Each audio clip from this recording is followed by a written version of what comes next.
All right. Hello and welcome to Audionautic Deep Space Network, episode 125. This is the Independent Musician's Guide to Production and Promotion. And today we're talking a couple different things. We're going to take a look at some sound design tips for reverb in general. There's a lot of ways you can use reverb, but specifically with the MNTRA Borealis or MNTRA Borealis. There's no judgment on how you pronounce it. There was in the green room, but there isn't here. Don't worry about that. We'll talk about that. Yeah, it's a safe space here. So we'll talk about that. We've got some really cool news from Audionautic Records, and then we're going to look at the Artium Swarm 8-voice polysynth. Now, this caught my eye because last week, Curtis was lamenting the woes of expensive synthesizers when we covered the Moog Muse, which was an 8-voice synthesizer that's, I would think, about $3,500. So this one, 8-voice polysynth, that's $379. So we're going to take a look at kind of this. You know, we love to cover more affordable things and stuff like that. So we're going to take a look at what this can do and see what it does. And then in the round robin, we're going to talk resampling. I've actually pulled up Sunwarper here to show the secret sample challenge track I did where I took Eon Lake's hand pans. And Eon Lake sadly couldn't make it work, got the better of him today, unfortunately. But we'll see him soon. But I took his hand pans and did all this crazy sampling stuff in the DAW. And we'll take a look at that. And Curtis is going to talk about, I completely forgot, but some other form of resampling, because resampling can really work as a creative way to either get through writer's block or just do new things, sound design, looping, all that type of stuff. My name is Sunwarper, and with me today is Curtis. How are you?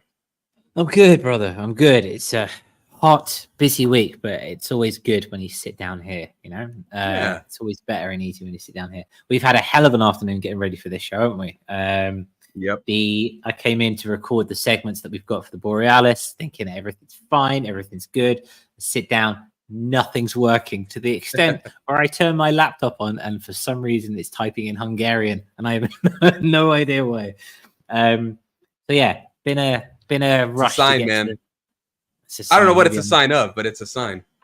Maybe I just need to go and move to Budapest. It's a beautiful city. So maybe there's that. But yeah, so it's been tough getting here, getting ready for this, but we are here. We got here on time. Everything's good.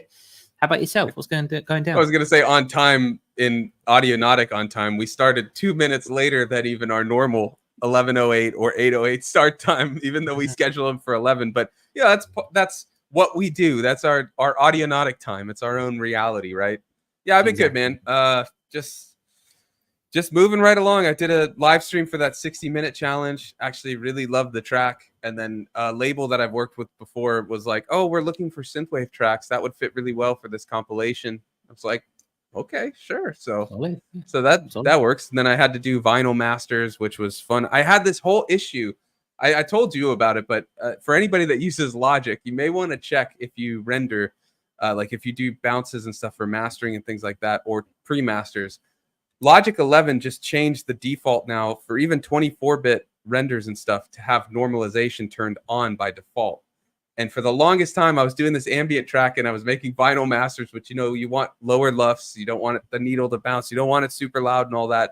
And it just kept hitting negative 9.7 or 8 lufts, which is like really, really loud. No matter what I do, I would drop the limiter, I'd remove the limiter, like all this stuff, nothing. Turned out it was just that normalization setting was on, and it was ridiculous. So we solved it. It was just like, I did all these masters. Remember, I was like, I'm not going to do too many masters. I kept having to make tweaks for this stupid vinyl thing, and then it's like, just because of this thing. And yeah, all it was a setting. I mean, I'm glad you got there in the end. It does sound, I mean, messaging me late, so you must have been on it all day. No, it wasn't all day. It was just like the time I could get to work on it. And then I realized, and then, yeah. Well, there you go. But what I'm saying is I'm glad you got that sorted. Negative 9 lufts is loud, ridiculously so. I was watching... ambient track. I mean, yeah, exactly. I was for a vinyl ambient track.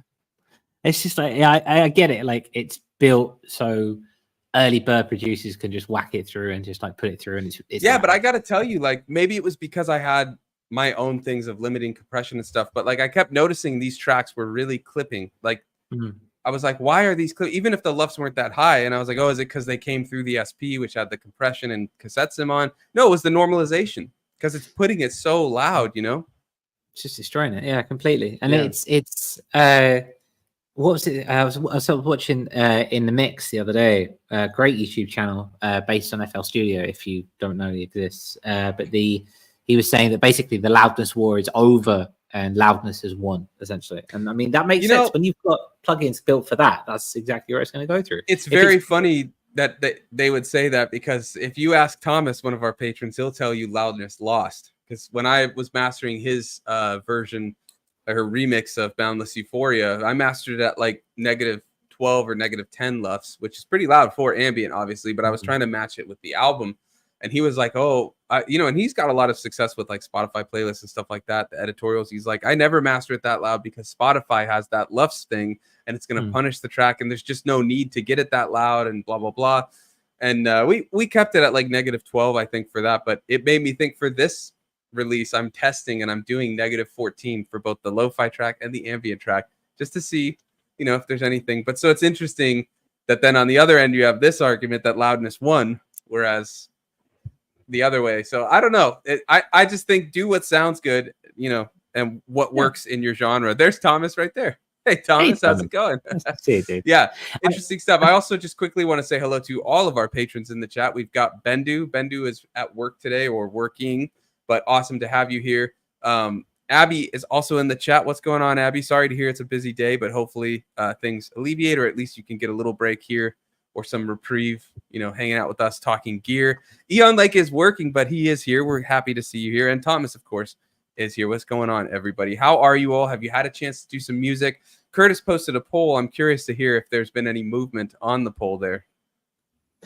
We've got 4 votes thus far. And 75% in favor of MNTRA and 25% in favor of MNTRA. Okay. But we do have, I don't know which, but Bendu said that he voted wrong, so I don't know which. Bendu voted for. So in that case, it would probably be 50-50, which makes sense. You've got Eon Lake, myself. I really want to hear Eon Lake say it MNTRA in that sultry. Was that your impression of Eon Lake? Yeah. Maybe he can hop on for 2 seconds and just say mantra or mantra, and then he can hop off. We'll see. Eon Lake, if you got a sec.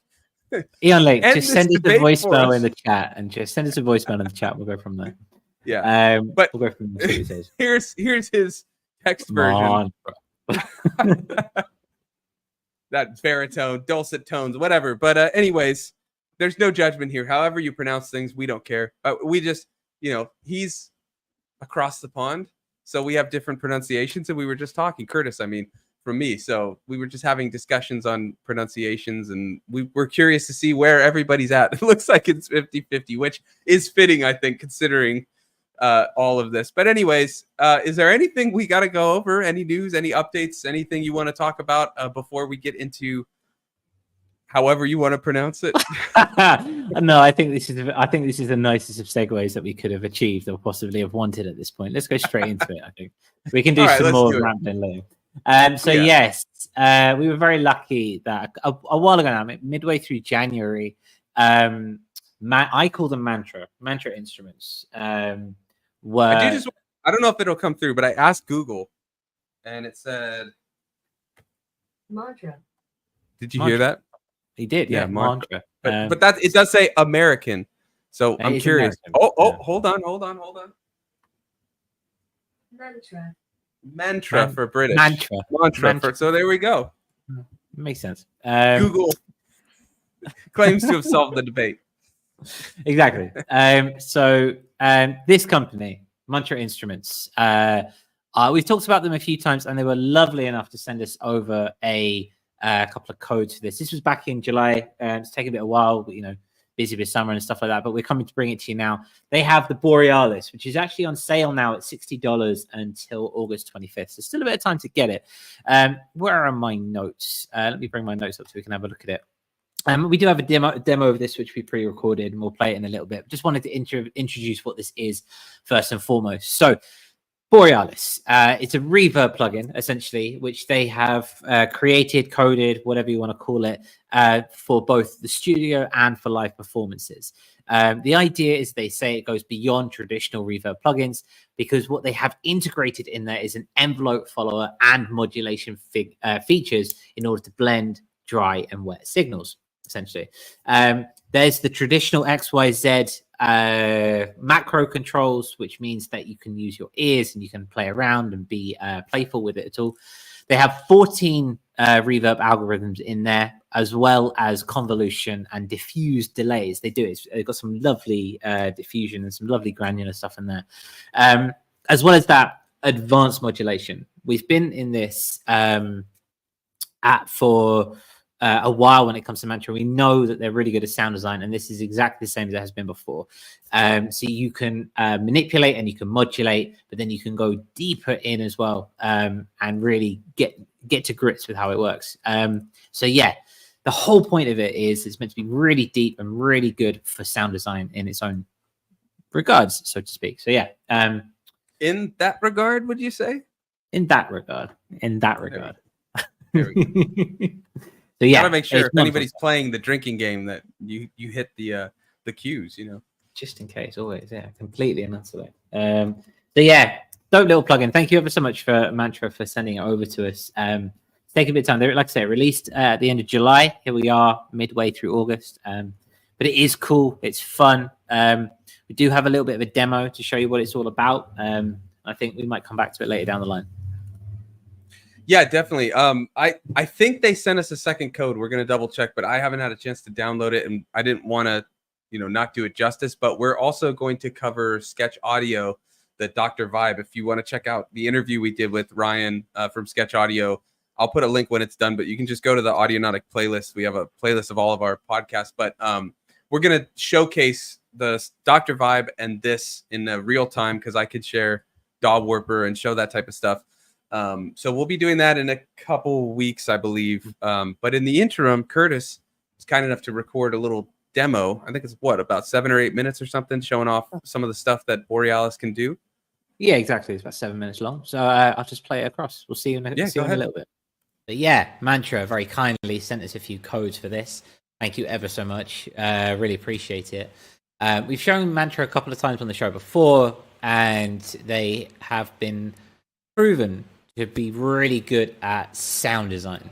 And this Borealis is absolutely no exception. The wonderful thing about this is that it seems to be quite minimal on CPU, which traditionally they're not. They usually focus on things such as quality of sound, lean towards that idea in favor of making your computer cry, which is totally fine. It's totally cool. But yeah, so I've got a couple of examples here. And there are a bunch of presets, and you can take it and you can throw some presets on and play around. But what I want to highlight here is what they're really good with is taking the individual parameters and playing with them yourself. Less is more. Because of the ambiguity around the UI for MNTRA, it allows you to play with your ears, and it allows you to train your ears in that matter of fact. And so that's what I want to highlight here. So I've got a pad example, I've got a drum example, and I've got what this is calling a plinky plonk, taking a rather dull sound and then making it something very spacious, which allows you to have less in your mix, less stems, less sounds, but do more with them. Really nice. So let's start with this synth pad, because I think this is what I've got loaded up here. This is just the dry signal.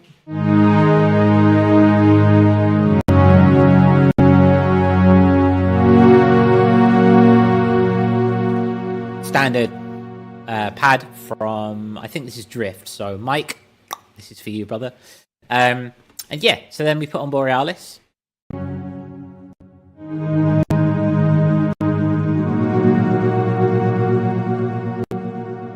Nice, standard, in your place. It's a non-offensive reverb, right?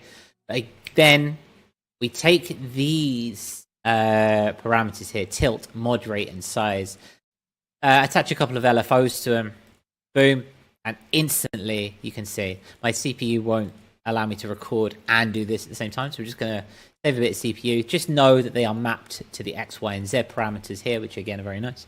We can come here.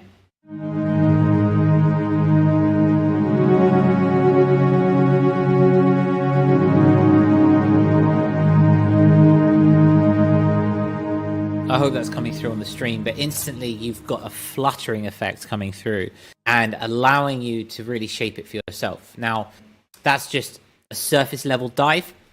You can then go into these parameters, play around with them in their own regard. Like here, for example, you can then shape how the waveform moves. So right now, this is just a triangle. So this is just coming through back and forth. You can move these around and just allow them to be their thing and put them there so they weave up through. You can have full control over what is happening with these guys as they come through, which is really nice. Instantly.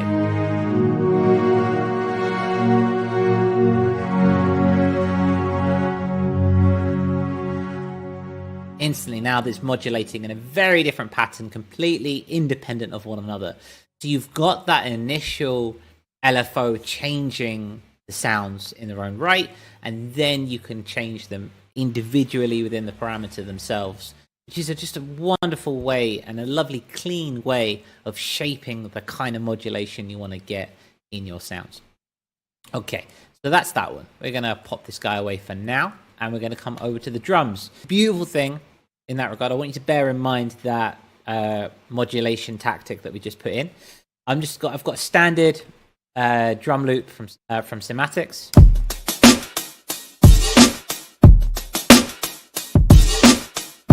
Absolutely nothing special whatsoever. But you can have responses on here which will change the parameters of the sound based on when certain things hit. So when the kick comes in, when the snare comes in, what the hi-hat's doing, etc. And that is really nice. So I'll show you that for starters, and then I want to show you something a little bit extra.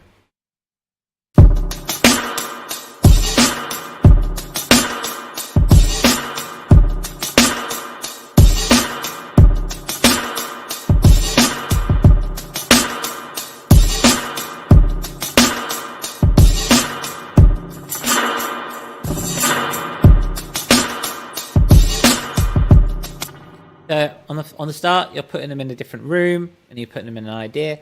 Then we come down to this pre-delay, and then you can alter the sound even more. And suddenly you're creating textures, right? So if at the beginning, you're taking just a standard drum sample, and then you're making textures. Hear this.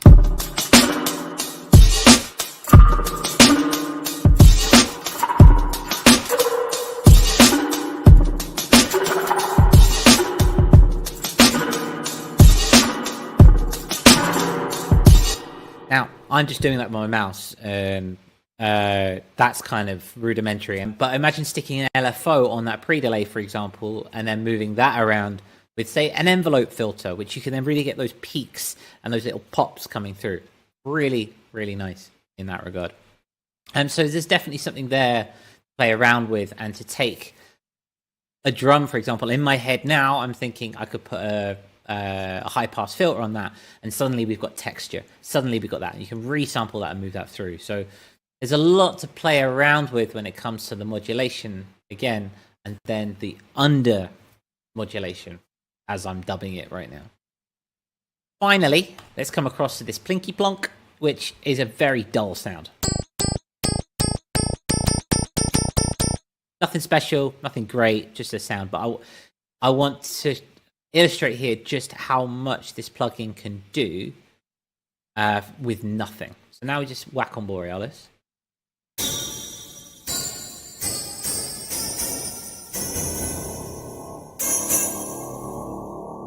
Suddenly, can you hear that?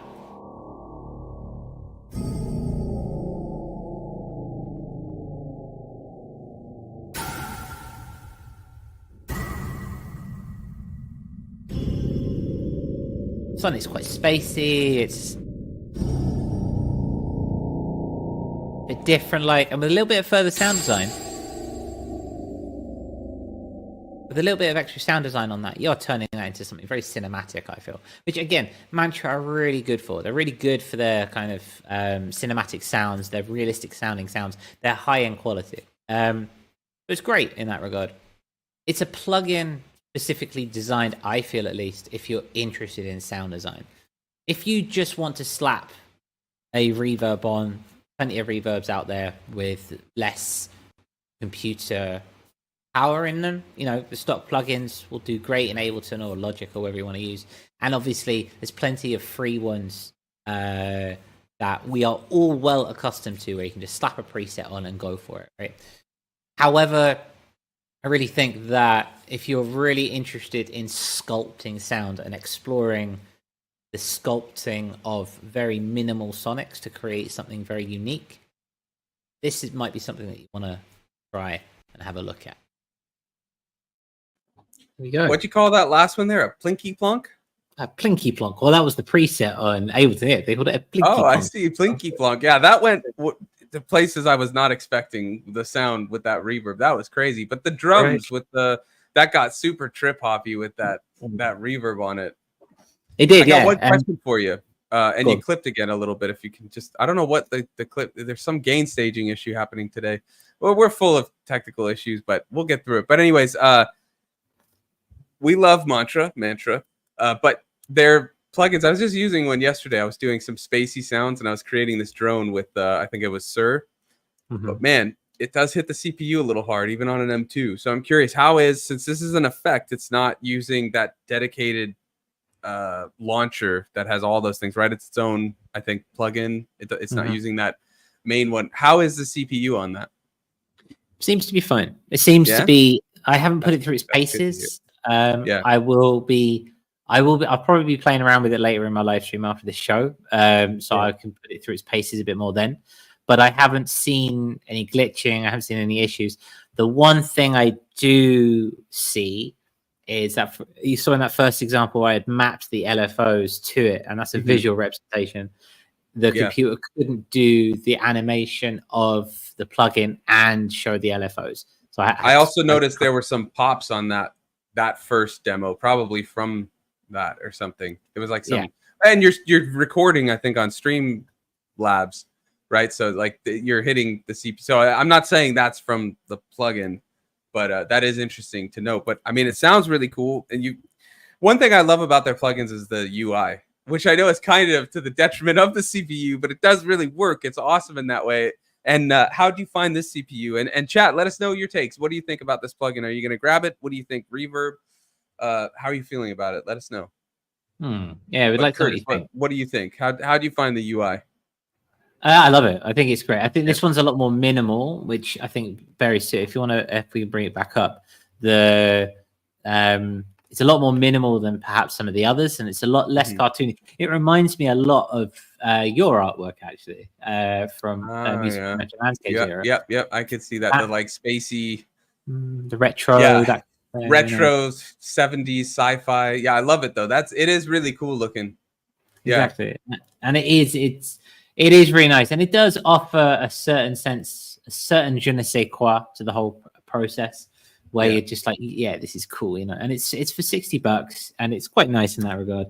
It isn't, as with Ever, they always seem to lean towards the notion of high quality rather than easy on the CPU. So I do wonder and question how this would work in a live situation where it's part of a live situation, and it's part of say an Ableton live set, and you're running through and it's on a send track, for example. I do wonder how it would fare up in that kind of situation. It's almost as if it needs to be its own hardware box. They take all those algorithms and put them into a hardware box. I'd like to test it. I think I probably will test it at one point, but it doesn't seem to be as heavy as, say, Sir or any of the other ones that we've done. It seems a lot more compact in that regard. I got you. Well, I mean, you are going to go live to do the Discord challenge today, so maybe you could throw it on and see how it fits in a live setting, right? At least to a small degree or something. I think it will. Yeah. All right. I want to see that. I'm curious. But yeah, we are doing a Discord challenge. We do one every month. Last month was the secret sample, and we're going to be releasing that as a compilation at the end of September. So if you did take part in it, make sure you check on the Discord, because we need this. What is it? The due date for your finished versions is August 30th, so that we can get it all set up for the compilation release. But our Discord is open to everyone. The link should be in the description, but sometimes when we're setting this up, when we have technical difficulties. It doesn't, because Discord doesn't let you do a permanent link. It only lasts for like 7 days, but the link will be there, or it will be there when we're done. But this current challenge is a track in 60 minutes. That's what everybody voted on. We were going between 10 minutes, 30 minutes, and 60 minutes. And 60 minutes just barely won out, thanks to Curtis. But we've had a couple submissions already. Bendu did a submission. I think Impulse 9 did a submission. And then I did my live stream last week, the one that it will actually get released later on as a finished track that I'm going to throw the DAW stems into the DAW and fix up. But that was my 60-minute track. I did it in 60. And it's just all these challenges are to get us out of our usual workflows, right? Like 60 minutes does not seem like a lot of time. And as someone who just did the challenge, I can tell you it isn't a lot of time. But it's interesting to see, like, well, what can you strip back from your workflow to get something done in that time frame? And what's the best part about these challenges is at the end of the challenge, we have a listening party. This one will be on the 24th of August at 10 a.m. Pacific, right before the ADSN of that episode.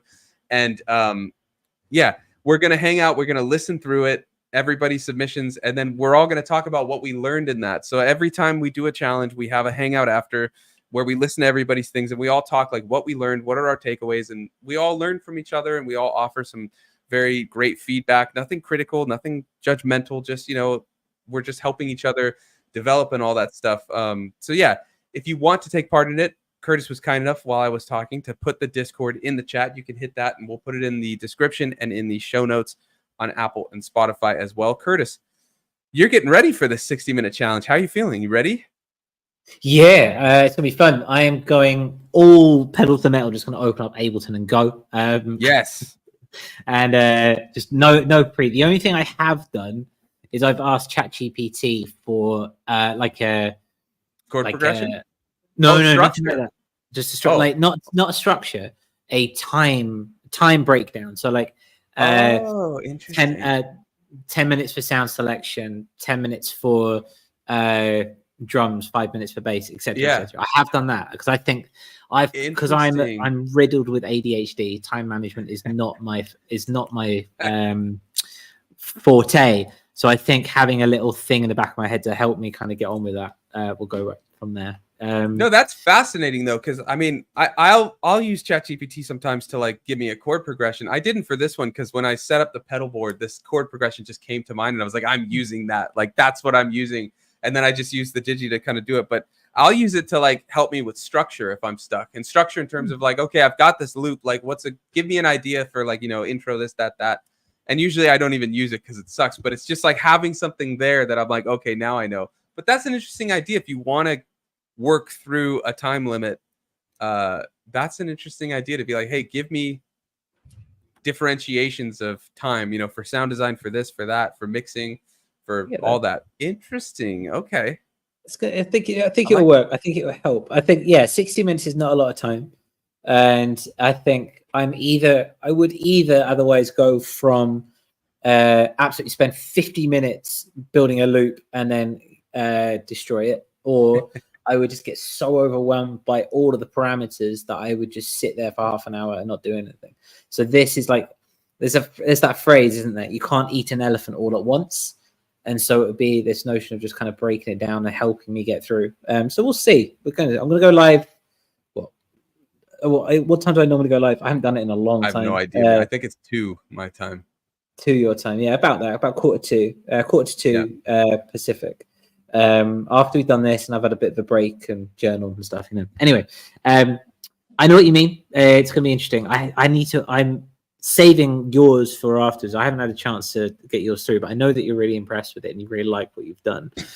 And I'm curious to see the effects of what everyone does after with this time limit, because I was just shocked with like where it ended, you know, like that, like I was not expecting the track to be as kind of like fully formed, but I was using this idea of like breaking it into blocks, like intro, there's these options to do this, the main section, something I'm working on. So it actually really helped. I just want to say though, I had the nuclear option and you should have it too, where if all goes wrong and you're at 55 minutes, just slap a little, you know, Paul X stretch right on the master there. and just render it. And just make an ambient track. Yeah. Yeah, just well, slap all X stretch on. I had the iPad ready. It was like off camera, and I was like, if all goes wrong, I'm just hitting Paul X stretch, sending everything through that, and just calling it a day. I think it's fair. I think it's this challenge in particular. If you, again, this is why we say to you listening back, or if you're listening live, the challenge is fun and doing the challenge is good, but a lot of the fun comes from talking about the challenge and doing your challenge in the Discord. So if you're interested, get into the Discord. We'll say it again, because not only did this particular challenge cause a lot of contention from the beginning, i.e., what are you allowed to do outside of the 60 minutes? What's going to be done? What's this? What do you do that? Etc. But there's also this notion of the gentleman's promise, or this notion of, you know, I am going to do it in 60 minutes. What happens after 60 minutes? What happens if it's incomplete? That kind of thing. There's a lot of back and forth about how this particular challenge has been done, and it's actually caused quite a lot of discourse in that regard, in the best of ways. And it's really interesting to see on Discord.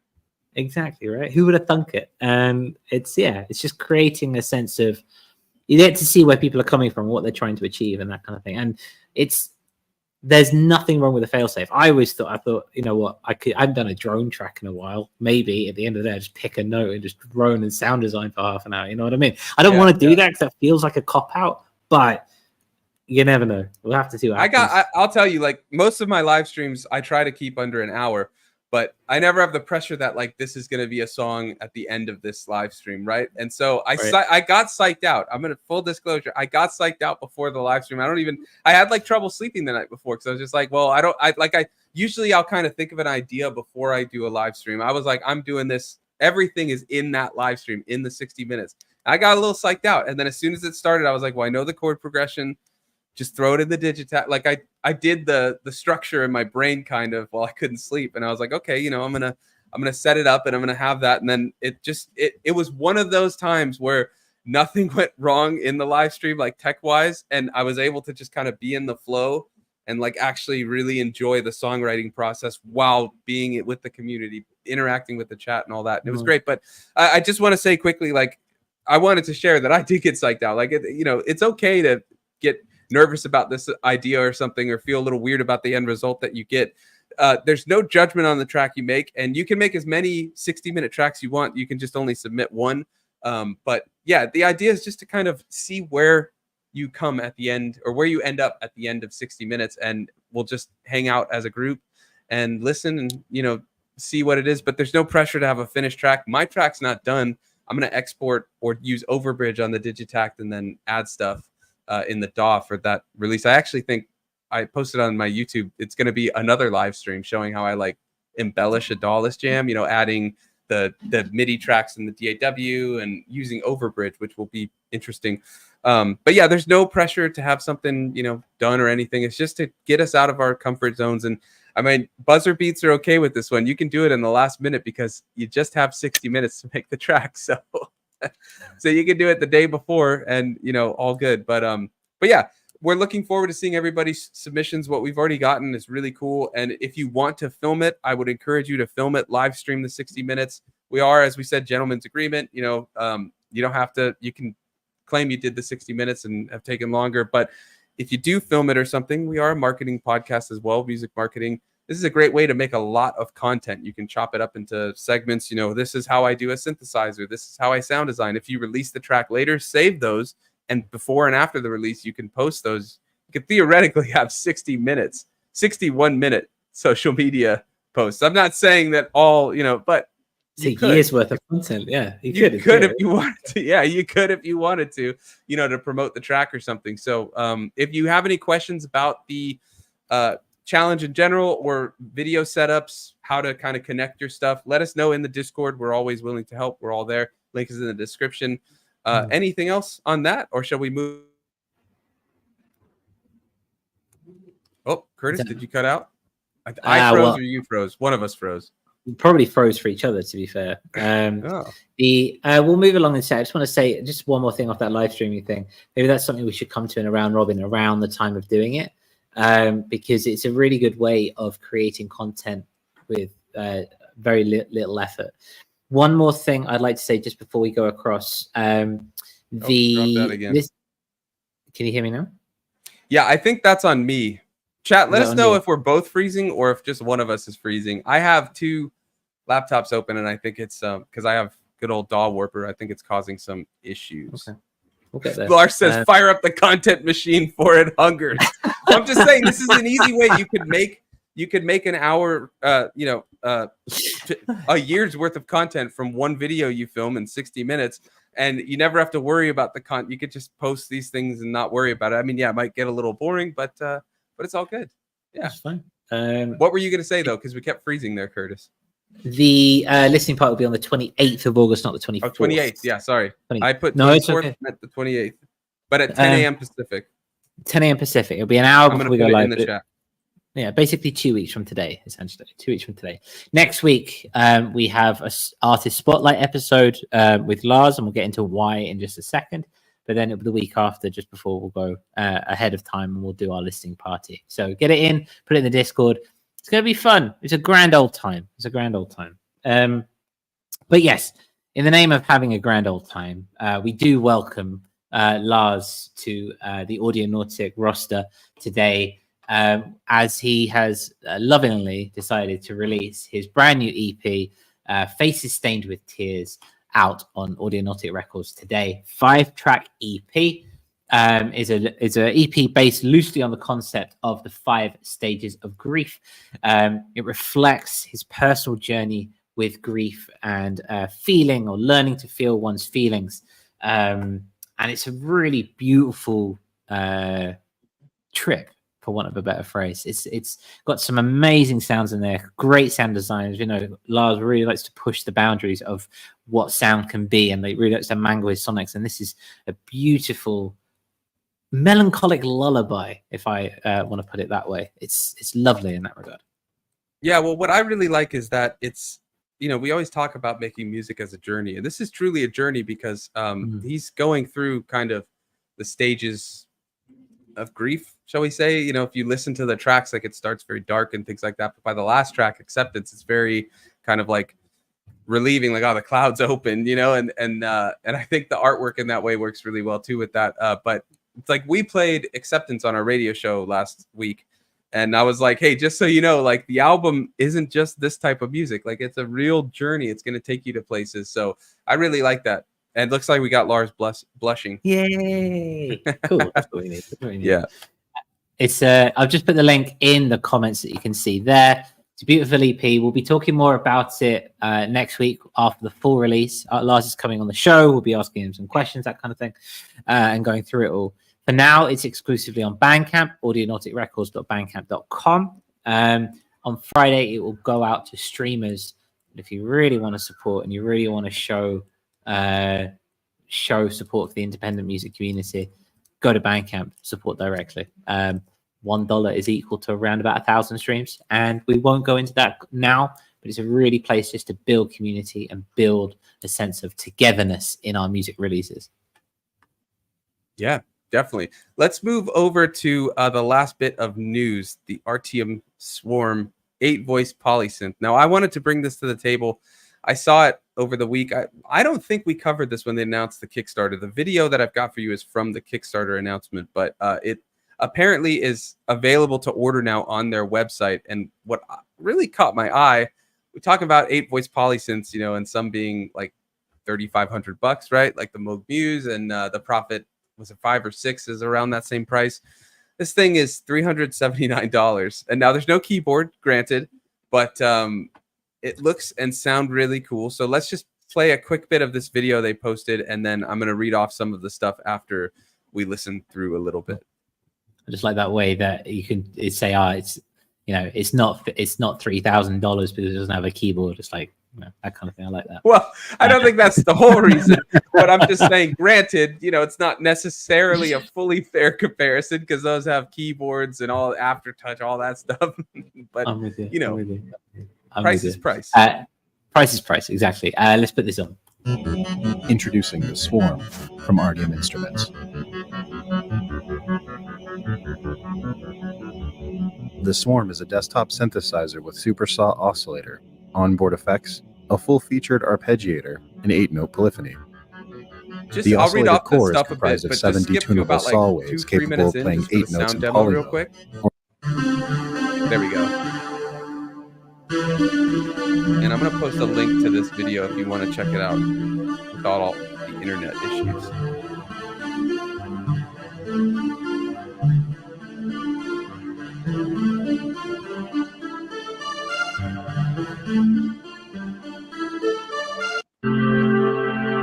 Listen to that.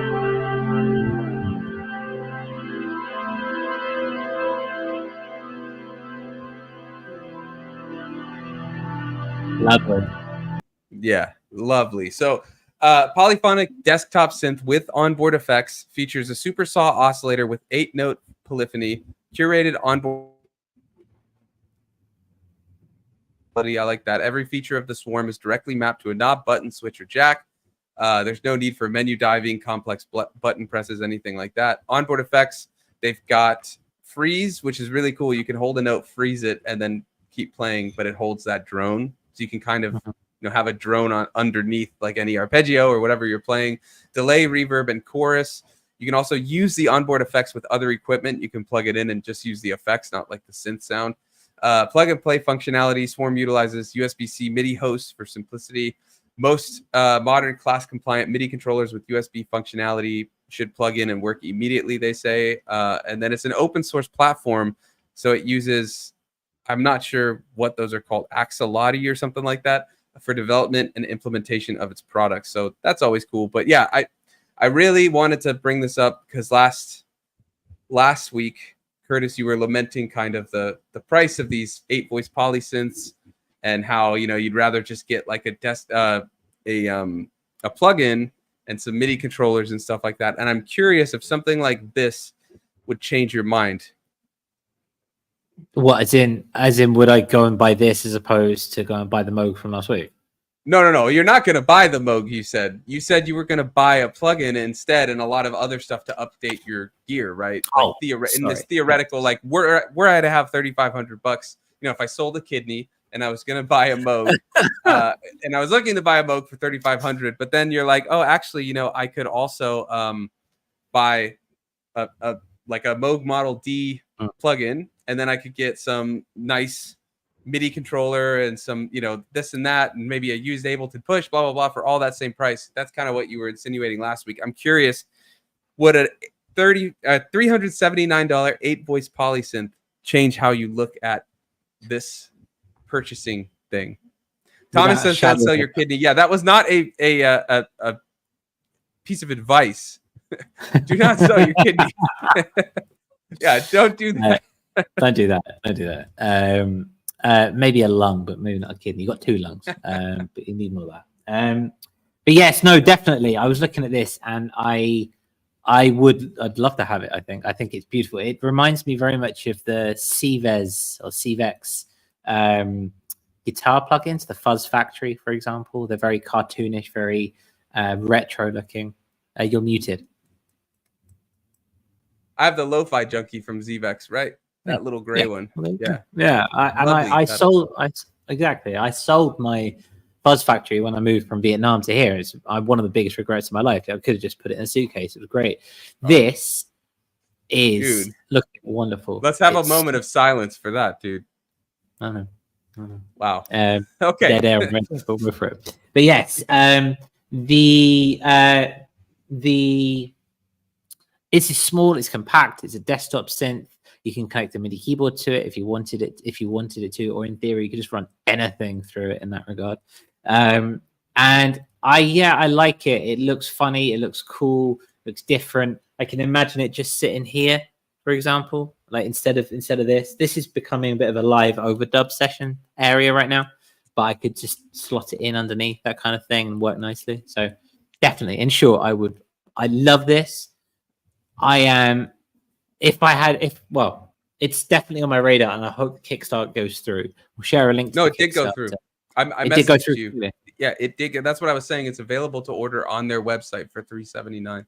There we go. Yeah, the video I shared was when they announced the Kickstarter, but they don't have a new video. But apparently, according to Synthopia and their website, it is. If you go to their website, which I can find in a second, I'll find it later. But You can there's an order, there's a store, and you can order it. Yeah, if you go to store on the right there, not Swarm, the store. Yeah, there it is. Add to cart. Wonderful. Boom. Love it. Yeah, Love it. yeah. Definitely going to put it on my radar. One of the things like that and the Dreadbox, something like those little boxes, those desk options, they really speak to me. They really speak to me. Versatility. You can throw it back, you know. How about yourself?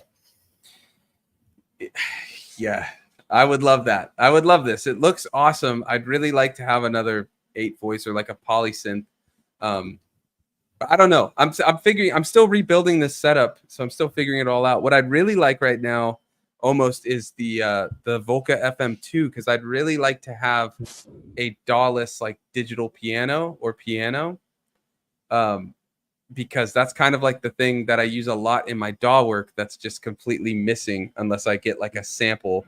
And I'm getting better at using the SP as a keyboard. I have like a sample pack that uses some sounds I made of electric piano with like cassette warmth and stuff like that. But I'd really like to have that like on the circuit connected, that I could just like loop piano on top and stuff.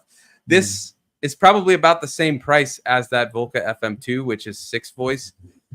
So I don't know. When it's time for something to upgrade, it's going to be tough now. And Thomas says $379 is not cheap. I somewhat beg to differ there, Thomas. When you look at an 8-voice Polysynth like the Moog Muse, which we covered last week, which was $3,500. If you're in the market for an 8-voice Polysynth, I think something that's $400 is a lot more enticing than over $3,000. But I agree. I mean, $379 is not a small amount of money, but it is a lot smaller in the grand scheme of things compared to, you know, those larger, more boutique, shall we say, 8-voice Polysynths. What do you think, Curtis?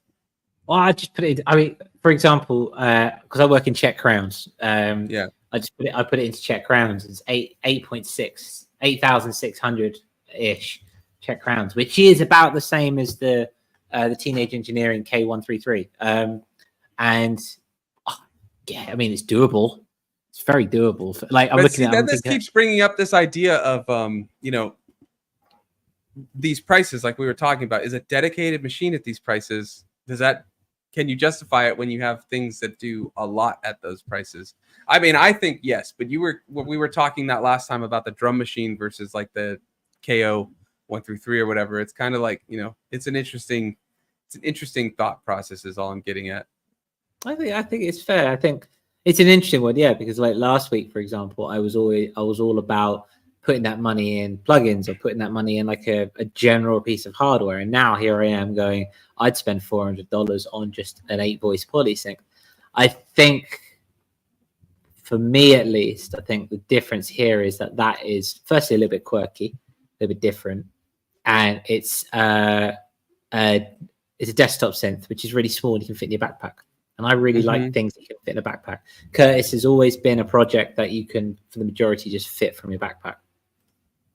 Yeah, Thomas asks, is it stereo? And it looks like from the picture there's an out left and an out right. So I will say yes. I'm gonna. Anything else on this, Curtis? Not quite now. You keep talking for a sec. Apparently I keep clipping, so I'm just gonna check my settings and see where I'm at. Because I don't know what we might all be clipping. I don't know. It's StreamYard. I always confuse Streamlabs and StreamYard. Just decides to not have a mixer, so we can't actually see audio levels ever. Something I'm trying to talk with them about, but yeah, there's no mixer. So if you hear us clipping, let us know in the comments because we can adjust our gain here. But yeah, they in a weird design mechanic don't have any form of like an audio level meter that you can see. So we just like can't see our level. So that's why sometimes someone's voice is quieter or louder because we don't get to see.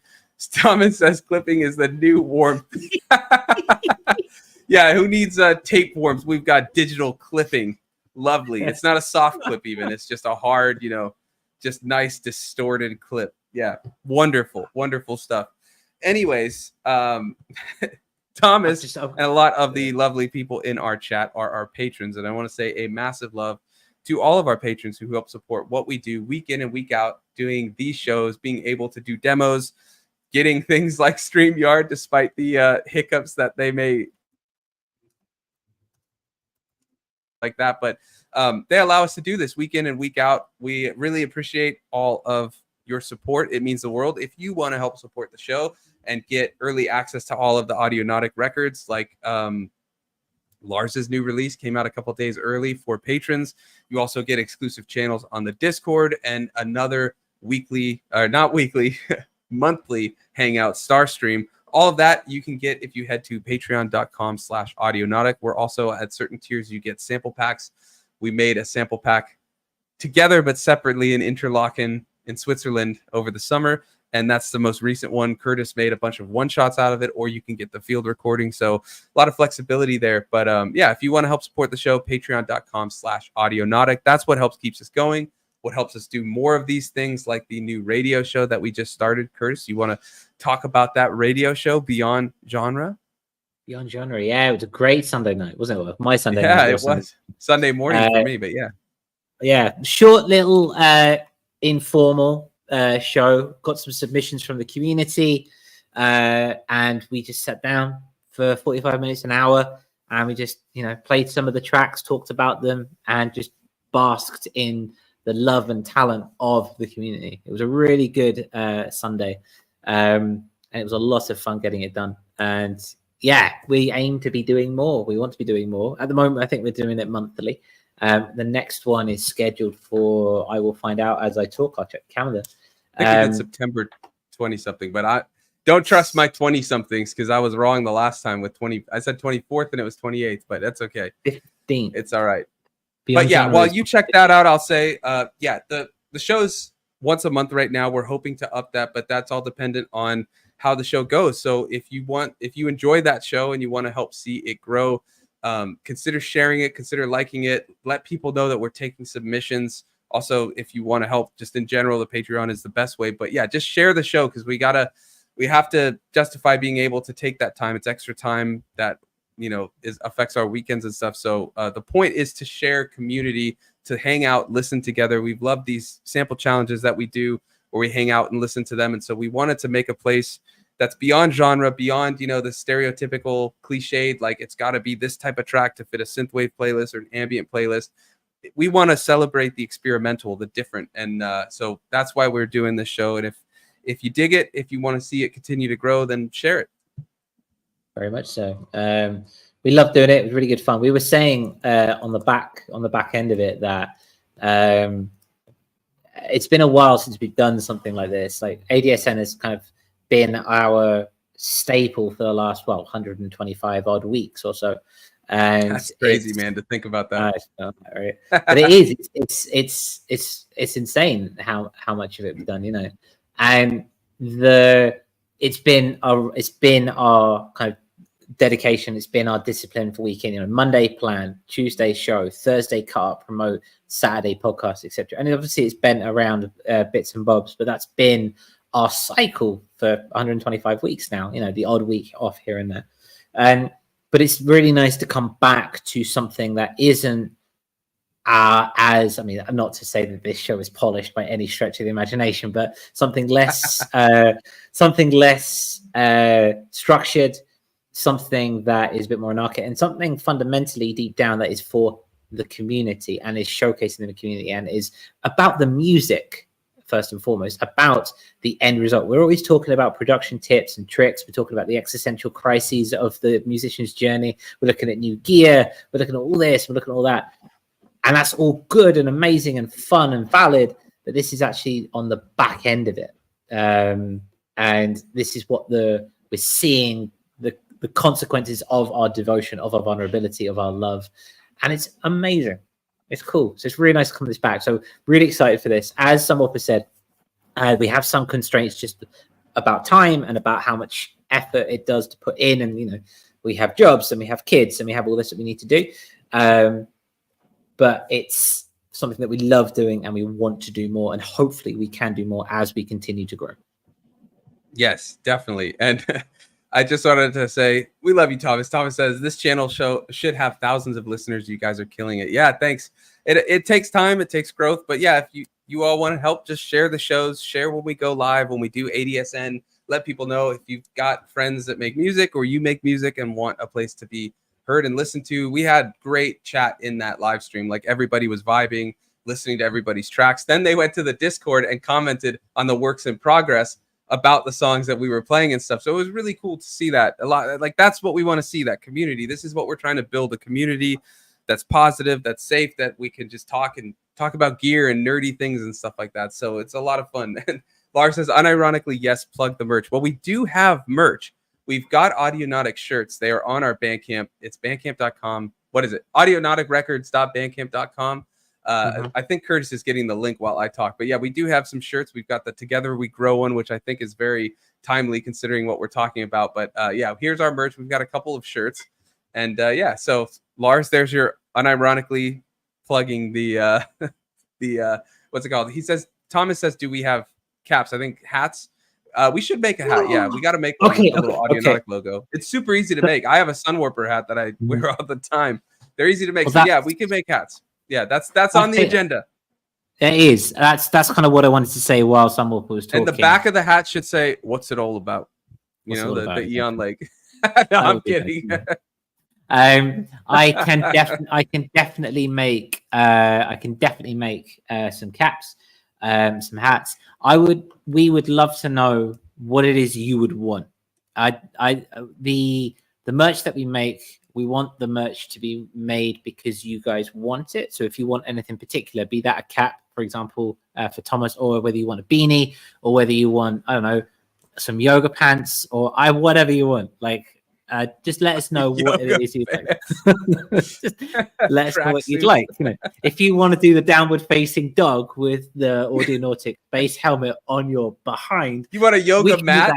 I think we could probably make a yoga mat with a little. Let me put it on the little spaceman logo that just popped up above my head. But yeah, that's our main logo. But Curtis is a wizard with Photoshop, so he can do whatever. But I'm just resetting up my screen because I had to hop off the internet on the other computer with all those drops. But yeah, really quick, let me go back to the chat because I want to mention that. Where is it? Little Bro says, got the Audionautic space tee. Yeah, awesome. And yes, Lars, we can do hoodies. It's summer. I mean, I wasn't thinking hoodies, but that's not a bad idea. We can do hoodies. So you know what I'll do? Head to the Discord after the show ends. I'm going to post a poll with all of these things we're talking about. Hats, caps. Are hats and caps the same thing? I know we've got like Europe versus you got America. beanies, are we talking right? beanie? Yeah, are we beanie? Okay. So Caps beanies, like hats. Yeah, like the Sunwarper hat I wear, that like baseball hat. Yeah, so beanies, I think we can do beanies, but you can only put the logo on the little like white. You can't like put the logo, at least from the supplier we use. Hoodies, yoga mats, I'll put that. So yeah, I'll make a poll in the Discord on the ADSN channel, and you all can vote. And then it's not saying that we'll only make the one, but we'd like to know kind of the first one to do. And I think Thomas is actually talking baseball hats. Yeah, we're international here, so the meanings of words can vary depending on places. So yeah, and Little Bro says mouse pads. That's not a bad idea. I think that's an option with who we use. So I'll make a poll. I'll throw it up. Actually, maybe while you explain the round robin or whatever's next, I'll make that poll while we're live, and then I'll just send it to it. Yeah, totally. I mean, I'm down to make anything and everything. It's not like a poll would be the final thing. That's what we make. No. Of course not. It's what we do next. That's what I meant to say. Yeah. And I'll get that done. We'll make that poll last until after the weekend, and we can discuss it on Monday somewhat. But that's more of a for you thing situation. You know, I love polls. I do it all the time on ADSN, on YouTube.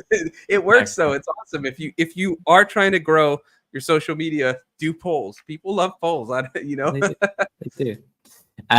So yes. One last thing, just before I go into the round robin, as Lars said, hoodies are a year-round apparel. Not where I am, man. Not where I am either. But Lars is another man, so we'll stick with it. So the round robin, final segment for today, getting in at 58 minutes, and that is more for me, so I can write it down for the timestamp than anything else. Yes, the round robin. Yoga mats. The round robin is our discursive segment of the show, which is based around community discussion, evaluation, and solution building, where we come together to solve issues and to discuss where we're at in our journeys, be they production tips and tricks, be they existential crises or euphorias of the self that we do when we're on this journey together, or whether it be something completely different. Sometimes we do something about marketing, where is it best to submit? What is the best thing for this? That kind of thing. But basically, it's the community discussion. It's like the Roman Senate when everyone's sitting around in one place and just shouting. Hopefully not on a certain date, though. So yeah, it's good fun. So this week we are taking a bit more of a production approach. We had a very existential one last week. We're having a bit more of a production one this week, and we're having a look at resampling, i.e., methods by which we resample, why resampling is dope, and Sunwarper has been sitting there all evening very patiently with the Warper because he's got a lot of things to show us. So Sunwarper is our resident sampler here. He is the one who does a lot of sampling, and he does a lot of stuff in his SP404. Massive following on his YouTube channel from that. So maybe this week you should kick us off, sir. Tell us everything about what you think about resampling. Really quickly, I have to mention this because this is funny from Thomas. First of all, I had already made the poll. The poll is up, but this wasn't one I should have put on the poll. Little bro said stickers. That's a good point, but that's year round per Lars. That's a year round. We can make that whenever. But Thomas said you can always ease into polls, asking polls by asking, should I do a poll? Yeah. Who knows? Pre-conversation, bro. Pre-conversation. Yeah. Great relationship building. Yeah. So let me start. You were talking sampling and all that. Oddly enough, you mentioned the SP404. I did not use the SP404 for that secret sample challenge. I used Logic, and it's all MIDI and session players. I did use the session players for some drum stuff. I like to make. I was talking about this in a couple of my lessons over the week that I'm teaching, but I like to make ghost percussion with the session players, where I put them really quiet and just have like. Let me see if I can show it. Like different forms of percussion just playing real quietly in the background. Anyways, if you can see, a lot of this song consists of what's labeled secret sample with all these different types of MIDI chops and things like that. And so this was my secret sample submission. I need to bring in DAW Warper, which I don't know why it has Curtis's logo for some reason, but I guess I'm just turning into Curtis slowly. Next, it'll be Ableton instead of Logic, I guess. The convergence or singularity has begun. What can I say? But anyways, from here, what I was saying is this is a secret sample that I flipped. It was Eon Lake's secret sample. And tell me if you guys can hear his lovely hand pans. It takes a second. Hearing the hand pans? Mm-hmm. So this was the sample that I got. I didn't know it was Eon Lake's, but it's just him hitting that hand pan, which didn't surprise me. He had just gotten it. But yeah, so that's all it was. So what I did from there, let me shut off the loop so we can check it out. All I did was I found sections of it that I really liked, and I can do this live, but let me just kind of explain the process first, and then I'll show it. So I took that idea and I found sections of it that I really liked, and I would be like, okay, I like this one, so I'm going to just bounce it to a sampler track. And what that does is it puts every like single transient as a note on the keyboard. And then I dropped some by an octave. I can't actually share the plugin because of the way I'm sharing this, but let me see if it'll play. So remember that sound that we had? This is what I turned it into with some, and by some, a lot of effects, including, of course, Valhalla Supermassive. Remember to drink. I also took and made a drone using one of his loops that's really long. You can see all the tiny little segments of this section. This is actually the full loop of his that I quantized the MIDI chops of it into a set bar, and it became this drone. That's lovely. All that is Supermassive and Decapitator. Nice. Yeah, that's all you need, man. Supermassive. And then the main sound is another chop of his hand pans, and it's this. So we'll play that with the other one. And then I have another one come up, and I was doing pitch shifting, and on this third one I added Crystallizer from Sound Toys. gonna fade in. Hold on, I'll skip to where it fades in. So this is all just different segments of his sample that I just reworked using the sampler in Logic. So this was a new workflow for me because what I was able to do is when it would chop it and put it onto the grid, right? It would be all off time because it was just literally creating a MIDI version of whatever I said to put into the sampler track. So it would split the track or the sample into however many keys on the keyboard. And then I just quantized it using Logic's quantize so that it went onto the 112 BPM. Because I don't know if he even, Eon, like you're here. I don't know if you played to a click track or if you were just kind of jamming, but I didn't know the BPM. I didn't want to do like a detect BPM. I wanted 112 BPM for that 4 on the floor type of sound.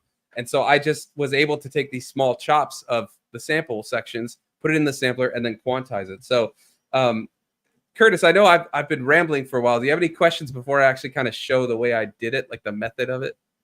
No, I'm really keen. I'm really keen. I have everything. I have this here, and I'm really keen to see how you did it. So I just keep going. Yeah. Okay. So that's the end result, and I just kind of walked through like the method of it. But let me show you kind of what I did so you can get an idea, because I think pretty much any DAW has a built-in sampler, and they all should have this option to kind of chop something into a section. So I'm going to solo Eon Lake's section, which, yes, he said it was BPM free. I figured. I was like, oh, thanks, Eon Lake, always helping me out. What a trooper, you know. But anyways, that's why it doesn't matter. This is something, whatever sample you're doing, if there's drums, anything like this is a way to work around that. And I mean, if it's drums, you can just do one shots, right? But I didn't have a lot of time for this. So that's why I wanted to do it where I chop it, turn it into a sampler, and then quantize it. So I didn't actually have to play any melodies on a keyboard. I could just take Eon Lake's melodies and just quantize them to set it, but in these weird ways, and drop the pitch and stuff. So it's the lazy man's creative sample flip, shall we say. But so let's just find a spot that we like. I like that. Okay, so I'm going to take that little section. I'm going to go a little early, and I'm not even worrying about like where it's start and end points because we can just quantize it. So from there, let me see if I right click to show the window.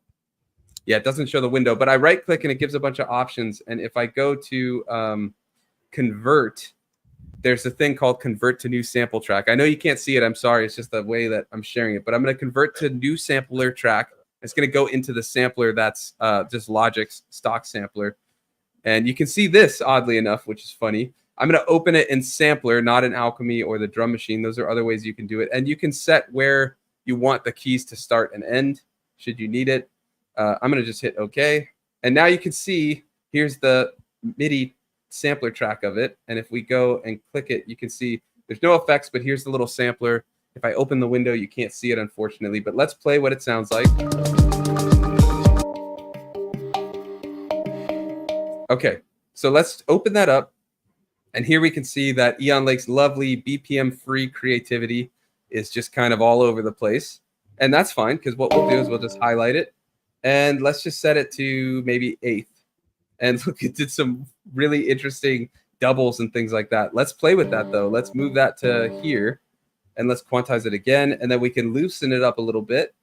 And then we'll add a little swing. And then that first note isn't on the grid, which means it won't play. So I'm going to just set it to a quarter note so that it will. And it's a little off, which I actually like. And then if we get out of that, we can see we need to get it to a set amount of bars. So I'm going to shrink it to, let's say, here. And then I'm going to shut off automation. And I'm going to just do this, which will auto adjust the tempo. We'll do 4. So 1, 2, 3, 4. Let's do that. And now it's set it to 4 bars. And then we might need to quantize it again, but let's see what it sounds like now. See how different we got? Solid, yeah. Yeah. So let's actually stretch that to 8 bars, and let's move this to the start. Whoa, we don't want to do that. Let's move this to the start so it's a little easier and locked in. So let's go here, and it's actually not 4 bars. Now it's 4 bars, or however many. Let's stretch it out a little further and see what this sounds like then. That's actually kind of cool. It's tricky. Which do you like better, the fast one or the slow one? I like the fast one, but that's just where my Well, you're head not is. allowed to like things, so never mind. No, I'm kidding. All right, so let's do that. We'll do, and this will work with the other ones we've already done, but I'm going to add a couple of effects real quick. You can't see the effects I'm throwing on, but I'm just going to do Echo Boy, and we'll do maybe eighth. We'll do ping pong with a dotted eighth and an eighth, and then let's see what that sounds like. I love that. That's chaos. Let's go to quarters, actually. And a dotted quarter. That could be trippy. And we'll just lower the mix. And then I'm going to just add supermassive. If anybody's playing that drinking game, they're on the floor. They're dunzo at this point because there's a lot of, I won't say it again, but there's a lot of this plugin. Okay, let's add that now. Let's hear what it sounds like. Okay, perfect. And it's still actually not quite looped where I want it to be, so I'm going to just fix that. There we go. Oh, it does not want to do it. I don't know why it does not want to be at that. Whatever. We're going to just let it be that, and then we'll just manually adjust to right there. So that's why there's that little space. Let's hear what it sounds like with that bass one that we had. And then we can call it from there. Okay, let's hear this.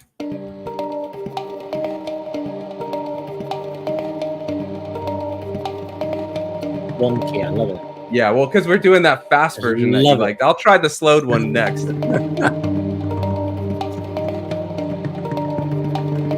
It's so chaotic. I love it. Let's try that. I know you love it, but let's try that longer stretch and see what happens. You can also mess with the quantization because we did that eighth quantization, right? But we could have done 16ths or something like that. This will work with the delay a little better. Let's hear what that's a little.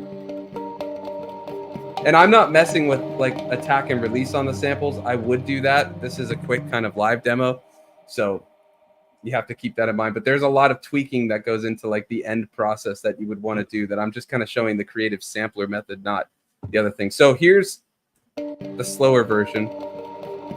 And we could turn it into a drone by just upping the reverb. Classic ambient technology. So now we just made a background, which we could also then sidechain to the kick when the kick comes in. Let's do that actually really quickly. I'm going to just keep looping this over here. There are quicker ways to do this. I'm just doing this live, so whatever. Let's find the compressor, and then we'll stereo, or we'll sidechain it to, what is my drum? Kick. Oh, it's conveniently named. So that new drone is what we just added. Nice. And hear how it works. Even though, remember how wonky it sounded? It works with the Supermassive as a drone. And let's get that. Oh yeah, the drums are muted. Hear the sidechain now? Yeah.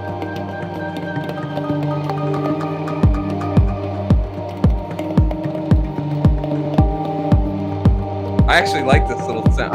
I didn't originally have this idea, obviously, but I think I'm going to keep this for the final version. Yeah. So let's hear that just really quickly with the drum. I got to find whatever the kick is. Yeah, here we go. Let's play it with some of the other sounds too. And those percussions. We'll put it a bit later so that the percussion starts playing. All right, let's hear what this sounds like. Hear how it's bouncing? Yeah. And this is it without it now. It actually kind of loses some character without it. I'm going to keep that.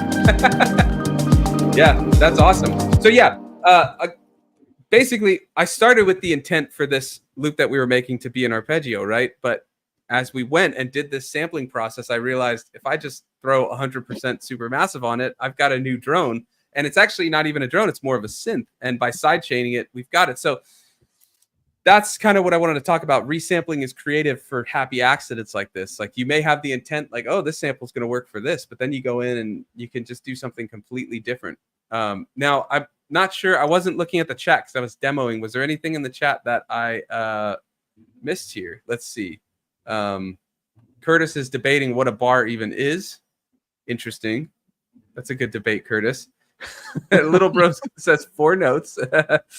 Let's see what else we got. Lars wants more chaos. I mean, you can just do some crazy stuff with this, but I would definitely recommend trying this. Eon Lake says mood. Very nice. Appreciate it. That is your stem, so glad you like it. Little Bro says, I'm digging that. Wish Logic was available on my Mac. It should be on most Macs, so I don't know. But anyways, Curtis, before I stop sharing DAW Warper, is there anything you want to talk about or anything you want to go into about resampling that I can kind of like showcase with the screen up or something? I think that I mean, not necessarily in relation to what you've done here. I think this is a very good way of kind of demonstrating the benefits and the sheer fun and the serendipity that you can have with sampling. I think that's why we like it so much in that regard. You can go and delve into then pitch shifting and like you've done there, you've got low end, you got high end, that kind of thing, and take it through. Where I'm at the moment is trying to flip things on their head and turn something that is completely definitely not a kick, for example, into a kick. And that's kind of where I'm at. That's a fun little trip into kind of learning more about the physicalities of waveforms and stuff like that. Yeah, definitely. It is really cool. I wish I could show the actual sampler. I just can't at the moment. But if you go into your sampler, you can see the waveforms of the sample and you can really manipulate it, kind of to Curtis's point about seeing the shape of the waveform, noticing, oh, here's the transient, here's the decay or the release, you know, and this and that. And seeing all that can really help you kind of figure out, well, how can I turn something into a drum sound or this or that? Because like I could take those hand pans and turn them into percussion, like not melodic percussion, but like one-shot percussion for drums, you know, by seeing the transient, which is the shape and all that. So there's a lot you can do with sampling. And like Curtis said, there's a whole sound design part we're not getting into. We kind of did using the Supermassive to get a drone out of it, but repitching like that lower version of the sample, this one, I just dropped it an octave. And so it kind of gave me that like bassier tone to it. But if I just put it back to 0, this is what it originally was. Nice. And I could just drive it up to 12. And so what I might even do is make all 3 of those and use those in different sections, you know, or there's like your background loop that you can make really quietly under the dropped one or something. There's so much flexibility with it. And that's what I love about sampling. And you don't have to think about sampling as taking other people's music. Like I took Eon Lake's music, obviously, but you could do that with yourself. Like what I do a lot. And what I did in that 60-minute live stream challenge, I sampled myself playing the mini log and then used the Digitac to do all these things to it. Used warp mode to get it in this different BPM, drop the pitch 4 octaves or 4 semitones. I always say octaves, 4 semitones, did a bunch of filtering and stuff. Like this is kind of the start point, what I'm talking about here. And then there's so much you can do after that. And Little Bro says, I dare you to put echo on max. I did. That's what that drone was. I'll play it for you again if you want to hear it. But the echo is on max for this drone. That goes underneath.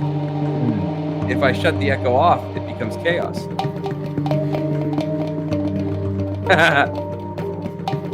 That's lovely. But see, with effects, you can get controlled chaos that turns into something beautiful. So even if something, when you're sampling, sounds a little wonky, try out some effects, try out filtering, change. I mean, I can go in, and the wonkiness is really just because of how I quantized it, but I could go in and just fix it. I could do the lazy man's version like I did, or I could go in and say make 16th notes, and then I could move things around. I could take this one and go, no, I want that over here. I want that one to be synced here. But I made it work as it was by just, you know, using a pad. But yeah. I think it's at this point, it's worth saying as well, just suggesting that there is a lot of, again, the words are serendipity and originality. We live in a world where every 2 minutes is a brand new sample pack being out and a brand new beta pack or beta pack. I'm still unsure of that one myself, coming out every couple of weeks, where you just get more and more of these sounds coming through for every type of style, drum and bass, trap, hip hop, whatever, you name it, it's out there. The market is currently flooded with samples, and if you've ever been on Splice is an amazing resource to get samples and stuff like that. I don't think it matches the feeling of tenacity when you build your own drum kits by resampling, whether that be taking small bits of the waveform, using pitch correct or anything like that, or just sticking something through pull stretch or whatever it happens to be.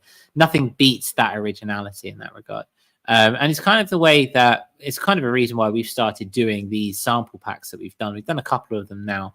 This was the first one that we did, Found Sounds. And then we did another one a couple of weeks ago, Interlaken Inspirations, which is a collection of sounds from Sunwarper and I's time when we were traveling towards each other and when we were in our time in Interlaken.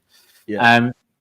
And all of these are original sounds that we have recorded and captured ourselves, and then we have resampled to create the drum kits that you see in those sample packs. Now, these are Patreon exclusive. Another reason why it's good to be, it's a nice thing that we do for our patrons in that regard, to say thank you for the support. But in the process of building that, what you're getting is something completely unique. You're getting a drum kit that no one else has ever used before. You're getting sounds and pads and basses that no one else has even touched, which makes, by its very own definition, a completely new, original space and time for you to be creative. And yeah, nothing beats that feeling. I don't think nothing beats that feeling. No, I think what would beat it though is for Thomas at least, is us saying that we recorded the sample pack together. We were together but separate or something. I don't know. We were in the same area, we did record the Rain together. We did Rain, but when we were recording that guitar track that I think Thomas will actually really like. Yeah.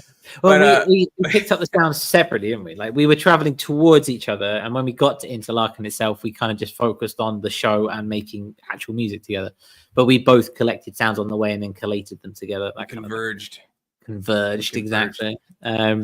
So no, the sample pack was something that we made together but separately in that regard, in the sense that we could create the sounds together. So Thomas really wants us to just say we did it together.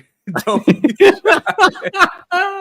not liars. We're not going to lie. It's together but separate. We were in the same area. We brought them together, but yeah, no, we got the sounds separately. We came together to make it. Lastly, unless there's anything else on this topic, Thomas says, a little bro is talking about reverb into reverb into reverb, then mono the sound and run it into a reverb. You are most welcome to do that. I've done that. I don't have the time while we're live to do that, but I find honestly, if you just put Supermassive to a really long decayed algorithm, I forget which one. I use the Synth Cloud patch usually, and just put it to 100 and then change the warp and stuff like that and low end things. That's going to get you that's what we get. It just turns into a long decay. A lot of my drones are actually guitars just through that, and they sound like synths and stuff like that. Like Arctic Horizons is one of those that it's all guitar, but it sounds like synths because it's just run through that and sampled and stuff like that. So yeah, but sometimes it's fun to throw other reverbs on before or after, and it is actually kind of weird and wonky. I know he's kind of joking, but if you do mono that sound that the reverb makes really wide and then put another one on to widen it, it does get some really weird results, which could be fun. So yeah. So yeah, resampling. It's good fun. Go try it. Let us know what you think. Yeah. Put it in the Discord. If you have done something through resampling, please let us know. You know, we're banging on about this stuff because we enjoy it, but the fun of it is sharing it at the end of the day. So please head over and show us what you got. Thomas is, I don't know. I think he's serious about the reverb thing. I agree. I didn't know if you were or not, but I do agree. It is, like I was saying, it is fun to do that because you can get some really weird happy accidents through all the phase things and stuff like that. It's interesting. We're not going to spend that time right now, but if you want to see it on a live stream or something, just let us know. But anyways, head to the Discord and vote on that merch poll. You all were throwing out those ideas, so they're out there. If you want to see one, vote on it. It's in the ADSN channel. It's right there. I'm curious to see what the end result's going to be. I set it for, I think, 2 or 3 days. So got a couple days to vote on there. But yeah, we'd love to see you over on the Discord. We would love to see you in the sample challenges. Let's get out of our comfort zones, do things crazy. Curtis, I was about to ask you what you're up to next, but I know what you're up to next is to be doing the live stream for your sample challenge. But anything else on the agenda for the week? Probably going to find out when we can get a supplier for yoga mats. I think Printful does yoga mats. Are you voting for yoga mats? You totally would vote for a yoga mat. Man, I could do with a yoga mat with Audionautic on it. It would make me a bit more consistent. I wouldn't mind the hat, me personally. No, I wouldn't. I mean, I'm like Lars. I'm like Lars. I'm like Lars. But I'm not really a hat man. I'm not really a hat man. Oh yeah, we can Yeah. do yoga mats. That's fine. I'm not really a yoga. I'm all over the place. I'm tired now. I'm not really a hat man.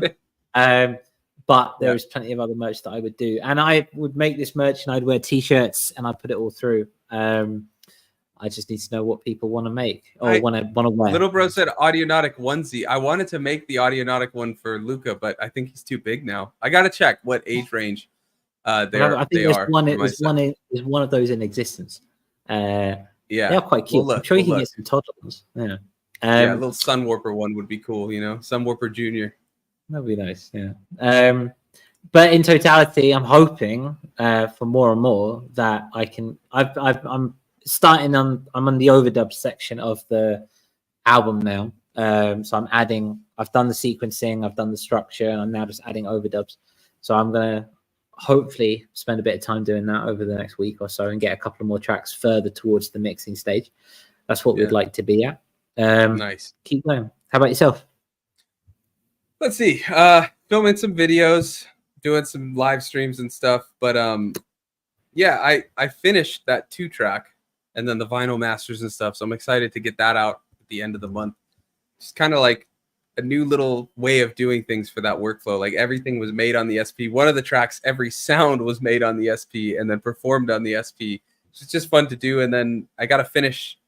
I think in 2 weeks I'm going to do that live stream though, not now. But I have to figure out my Overbridge workflow for the live streaming, because if you're not familiar with Overbridge on the Electron, you can send all 8 of the audio channels or audio tracks, like the sample tracks. You can send those as separate audio tracks to your DAW, and then any audio sounds coming in, like from all of the DAW stuff, goes as another channel. So you can get 9 channels of audio, so you can like actually mix a little bit more in control. So my idea is to live stream playing that song through and then adding embellishment with MIDI and stuff, because it's all synced via BPM. Because I've done it where I've just put a 2-track through, set the BPM and did it. But I want to try it with this where I can actually sidechain like the kick with the bass, because they'll be separate tracks. Otherwise, I'd have to stem split, which I had to do for the track on the 2-track. So yeah, it's kind of figuring out the application of that, and then yeah, just teaching and making beats. That's my week, man. And then everything else, that's like an hour a day. So the rest is just being a dad. I get you. Well, there we go. I hope you get a lot more. It's got more time, I think, is what's needed at this stage. More time. I think we could all say that to a degree. Yeah.